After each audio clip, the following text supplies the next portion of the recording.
Elena stepped off the crowded New York subway, dodging streams of people as she hurried through the station. Her heart raced, and her mind buzzed with frustration. She was late, again. Great. Just what I needed, Elena muttered under her breath. Her job at Ridgefield Investments was already hanging by a thread. Mr. Langston. Her boss wasn't known for his patience, especially not with her. She brushed aside the thoughts of his stern face and quickened her pace toward the street, where she decided to indulge in one last forbidden luxury, a coffee from her favorite street vendor, Mrs. Yang. "Elena, running late again?" Mrs. Yang greeted her with a knowing smile as she handed her a steaming cup of coffee. "Always, Mrs. Yang. Thanks," Elena replied with a wink before turning to dash toward her office building. She barely made it a few blocks before she noticed a man swaying on the sidewalk, clutching his chest, his face pale and strained. "Are you all right, sir?" she asked, stepping closer. He seemed disoriented, gasping for air. I can't breathe," he whispered hoarsely before crumpling to the ground. Panic shot through Elena. Dropping her coffee, she knelt beside him, struggling to steady her trembling hands. "Someone, call 911!" she shouted, but the crowd around them seemed frozen. Taking out her phone, she dialed emergency services. 911. "What's your emergency?" "There's a man here. He collapsed. He's barely breathing," Elena managed, her voice quivering. "Stay with him and tell us your location," the operator instructed. "We're on 42nd Street and Broadway," she replied, glancing around frantically as she held the man's hand, hoping it would bring him some comfort.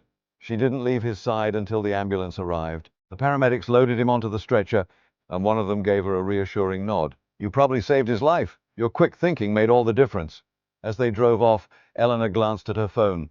She was now 2 hours late. Her stomach churned. She was going to lose her job over this, but deep down, she knew she'd made the right choice. Taking a deep breath, she arrived at Ridgefield Investments, clutching her bag like a lifeline as she entered Mr. Langston's office. "You're late, Miss Flores," he said, his voice cold and clipped. "I know, Mr. Langston," she replied, trying to stay calm. "But something happened. A man collapsed, and I stayed to help until the ambulance arrived." He stared at her, unimpressed. "I don't need excuses. This is the third time this month. Pack your things." "But Mr. Langston—" "You've wasted enough of this firm's time. Goodbye, Miss Flores." Dazed, Elena left his office, the finality of his words hitting her harder than she'd expected. As she packed up her things, her colleague Jamie gave her a sympathetic smile. "Sorry, Elena. Mr. Langston's a tough one," Jamie said quietly. "But hey, maybe it's a blessing in disguise?" "Maybe," Elena replied, forcing a smile, but she felt lost. With nowhere else to go, she found herself heading back to the hospital, where the man she'd helped was being treated. She wasn't even sure why she went. Maybe she just needed some closure, some sense that her decision had been worth it.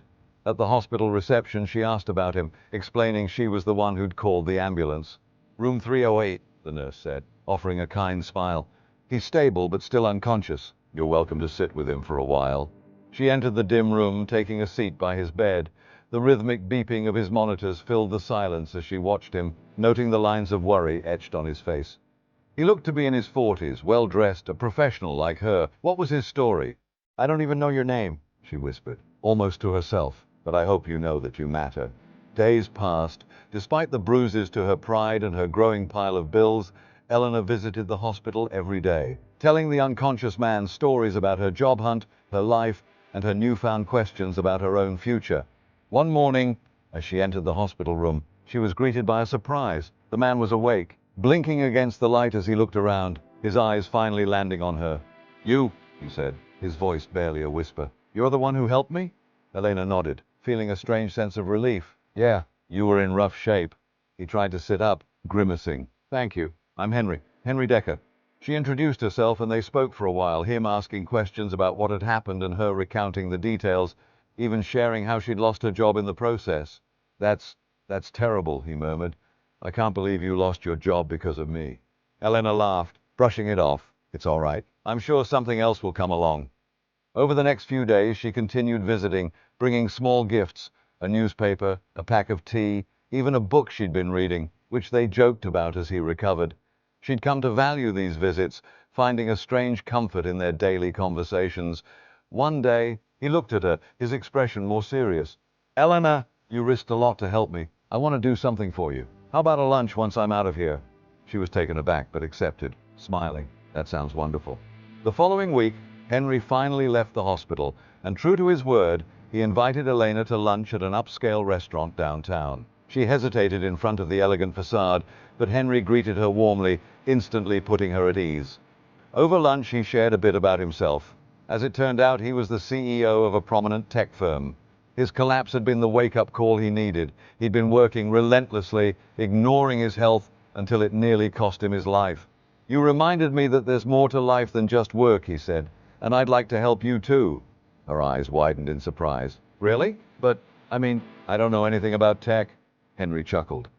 "Maybe not, but I've seen your compassion, your determination.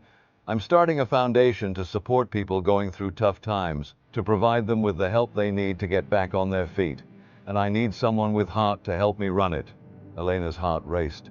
The idea sounded too good to be true, a chance to make a difference, just like she'd done that day on the street. But there was a part of her that still hesitated. "Why me, Henry?" she asked, her voice barely above a whisper. "Because I believe in second chances," he replied, his gaze unwavering. "And you've shown me what kindness and integrity look like, even when there's nothing in it for you." Elena looked at him, realizing that perhaps this had all happened for a reason. The lost job, the random act of kindness, even her daily struggle, it had all led to this moment. With a renewed sense of purpose, she accepted his offer, and they spent the rest of the afternoon discussing plans for the foundation. Months later, Elena found herself at the helm of Henry's foundation, helping individuals in need, creating community programs, and partnering with organizations to provide support for those facing hardship. Each day, she felt more fulfilled than she ever had before. She had found a place where her compassion was valued, where her hard work truly made a difference.